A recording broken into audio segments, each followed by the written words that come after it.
ವಿಟ್ಲ ಶ್ರೀ ಪಂಚಲಿಂಗೇಶ್ವರ ದೇಗುಲದ ವಠಾರದಲ್ಲಿ ಸಿಎಎ ಮತ್ತು ಎನ್ಆರ್ಸಿ ಬಗ್ಗೆ ನಾಗರಿಕರಿಗೆ ಅರಿವು ಮೂಡಿಸುವ ಮತ್ತು ಅದನ್ನು ಬೆಂಬಲಿಸುವ ಸಲುವಾಗಿ ವಿಶ್ವ ಹಿಂದೂ ಪರಿಷತ್ ಮತ್ತು ಭಜರಂಗ ದಳದ ವತಿಯಿಂದ ಬೃಹತ್ ಜನಜಾಗೃತಿ ಸಮಾವೇಶ ನಡೆಯಿತು.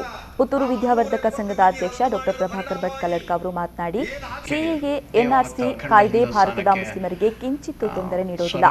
ಆದರೆ ದೇಶದಲ್ಲಿ ಅಶಾಂತಿ, ಅರಾಜಕತೆ, ಪ್ರಕ್ಷುಬ್ಧ ಸ್ಥಿತಿಯನ್ನು ಏರ್ಪಡಿಸುವ ದುರುದ್ದೇಶದಿಂದ ಕಾಂಗ್ರೆಸ್ ಹಾಗೂ ಅದರ ಬೆಂಬಲಿತ ಇತರ ಪಕ್ಷಗಳ ನಾಯಕರು ಇಲ್ಲಿನ ಮುಸ್ಲಿಮರಲ್ಲಿ ತಪ್ಪು ಸಂದೇಶವನ್ನ ಬಿತ್ತಿ ಯುವಕರನ್ನ ಕೆರಳಿಸ್ತಾ ಇದ್ದಾರೆ ಎಂದರು.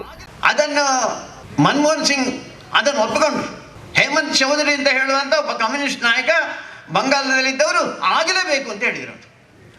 ಯಾವುದದು? ಕಾಶ್ಮೀರ ಮತ್ತು ಬಾಂಗ್ಲಾದೇಶದಲ್ಲಿ ಇದ್ದಂತ ಅಲ್ಪಸಂಖ್ಯಾತ ಹಿಂದೂಗಳು ಯಾರಿದಾರ ಅವರ ಮೇಲೆ ಅತ್ಯಾಚಾರ, ಅವರ ಮೇಲೆ ಹಲ್ಲೆ, ಕೊಲೆಗಳು, ಅದರ ಪರಿಣಾಮ ಇಂಥ ದೊಡ್ಡ ಆಕ್ರಮಣ ಅವರ ಮೇಲೆ ಆಗ್ತಾ ಇದೆ. ಅಲ್ಲೇ ದೇವಸ್ಥಾನಗಳನ್ನೆಲ್ಲ ಪುಡಿ ಮಾಡಿದ್ದಾರೆ. ಅಲ್ಲಿ 21% ಹಿಂದೂಗಳಿದ್ದಂಥದ್ದು ಈಗ 1.6% ಇಳಿದ್ಬಿಟ್ಟಿದೆ. ವ್ಯವಸ್ಥೆಯನ್ನು ನಾವು ಮಾಡ್ತೇವೆ ಅಂತ. ಇಷ್ಟವರೆಗೆ ಅವರಿಗೆ ಯಾವ ವ್ಯವಸ್ಥೆ ಇರಲಿಲ್ಲ.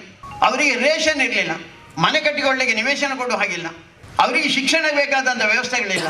ಕಳೆದ 70 ವರ್ಷಗಳಲ್ಲಿ ಇಂಥ ಹಿಂಸೆಯನ್ನು ಅವರು ತಾಯ್ನಾಡು, ನನ್ನ ದೇಶ ಇದು, ನನ್ನನ್ನು ಇವರು ಬದುಕಿಸ್ತಾರೆ ಅಂತ ಇಲ್ಲಿ ಬಂದರೆ ಕಳೆದ 70 ವರ್ಷದಲ್ಲಿ ಸರ್ಕಾರಗಳು ಏನು ಮಾಡಲೇ ಇಲ್ಲ.